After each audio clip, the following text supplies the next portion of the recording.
Good morning everyone. Today is January 29 at 7 o'clock in the night na. Pero kaninang 12 noon ay namasyal kaming mag-anak sa North Carolina Mall, Bass Pro. Dahil birthday ng aking asawa bukas. So ngayon kami ay lumabas para mamasyal. Habang nasa labas kami, nag-ikot-ikot kami at nag-picture-picture. Tapos kumain kami sa labas, parang birthday dinner na rin.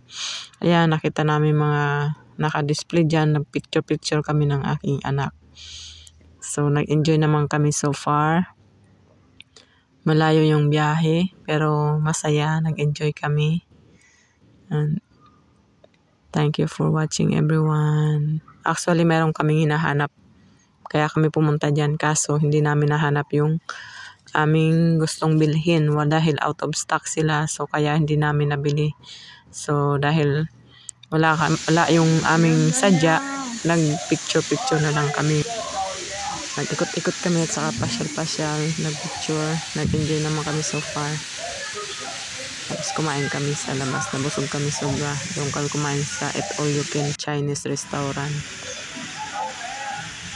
Hanggang ngayon, busog na busog pa rin ako. Ang bigat pa rin ang aking tiyan. Kasi ang dami ko talagang kinain. Tapos yung anak ko, kumain din siya. Nagustuhan niya rin yung mga food doon. Daming pagpipilian. Dami kong kinain. Sobrang busog na busog.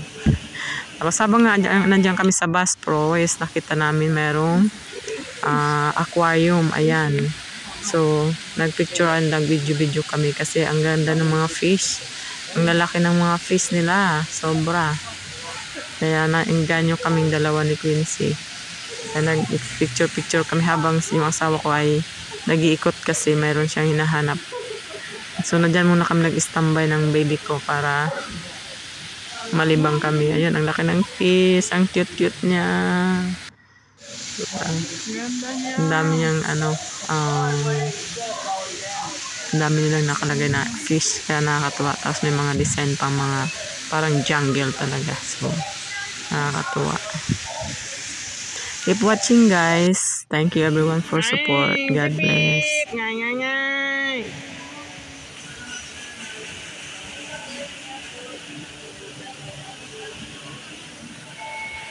Ayun guys, nung pauwi na kami, nakita ko talaga itong lake na to. Kaya sabi ko, ang ganda-ganda niya. Bibidyohan ko siya. Yung mga pabahay yan. Daanan namin. Sabi ko, gusto ko talaga itong mabidyohan. Kasi nung kanina, pag papunta namin doon, hindi ko mabidyohan kasi late ko na siyang nakita. Buti na lang nung pauwi na kami is the same area pa rin yung aming dinaanan. Kaya sabi ko, wow, finally, the same area pa rin yung aming dinaanan. Kaya nakapag-video ako sa lake na ito. Panoorin nyo guys. Ang ganda ng lake. Ang ganda ng tubig niya. Sobrang linaw.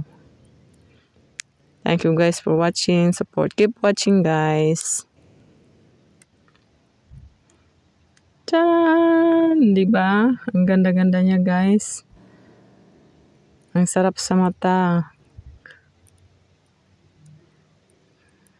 Kaya sabi, hindi ko talaga pinalagpas. Sabi ko, kunan ko talaga siya ng video.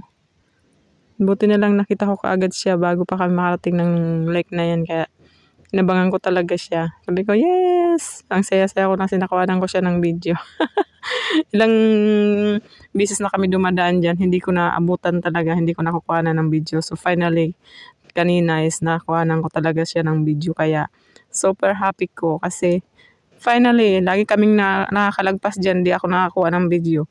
Kanina lang ako nakapagkuha ng video. Thank you guys for watching. Keep support and God bless you everyone. Ingat tayo lahat. Bye-bye. Grabe napagod yung baby ko. Kaya nung pag-uwi namin talagang knockout talaga yung baby ko. Sobrang napagod siya. Di na kami nahirapang patulugin siya.